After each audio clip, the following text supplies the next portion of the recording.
ఎత్తున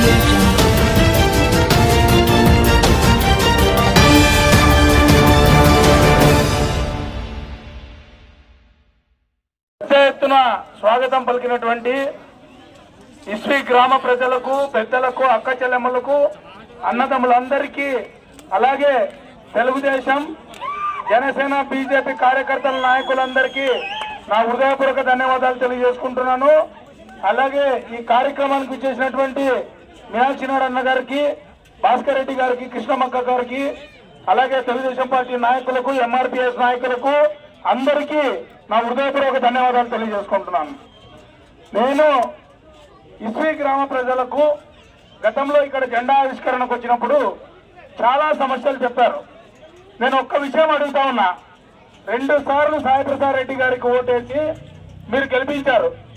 ఈ రోజు వరకు రైతులకు పొలాలకు పోవడానికి దారులు రస్తాలు వేశారా సాయి ప్రసాద్ రెడ్డి గారు అని అడుగుతా ఉన్నా. వేసినారా? మళ్ళీ 300 పట్టాలు ఇచ్చి అక్కడ ఇల్లు నిర్మించాడా? మళ్ళీ కనీసం కరెంటు వేశాడా? మళ్ళీ మీకు డ్రైనేజీలు లేవు, రోడ్లు లేవు. వస్తాడు, ఫ్యాన్కు ఓటేయండి అంటాడు, ఏపించుకుంటాడు, మీ ఊరిని అసలు పట్టించుకోడు. అవునా కదా? ఇంకోటి, అవతల పార్టీ వాళ్ళకి సపోర్ట్ చేసే వాళ్ళ మీద కేసులు పెడతామంటారు, బెదిరిస్తారు. మా రెడ్డి అది చేశాడు, ఇచ్చేశాడని బెదిరిస్తారు.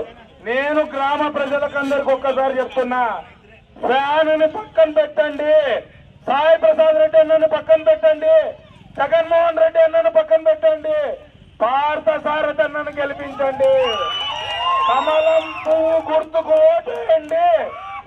మీ ఊరికి డ్రైనేజీలు కావాలన్నా, సీసీ రోడ్లు కావాలన్నా, ఇండ్లు కావాలన్నా, కరెంటు కావాలన్నా, మీ పొలాలకు రస్తా కావాలన్నా ఒక్కసారి గట్టిగా కమలం పువ్వు గుర్తుకు ఓటేసి గెలిపించండి.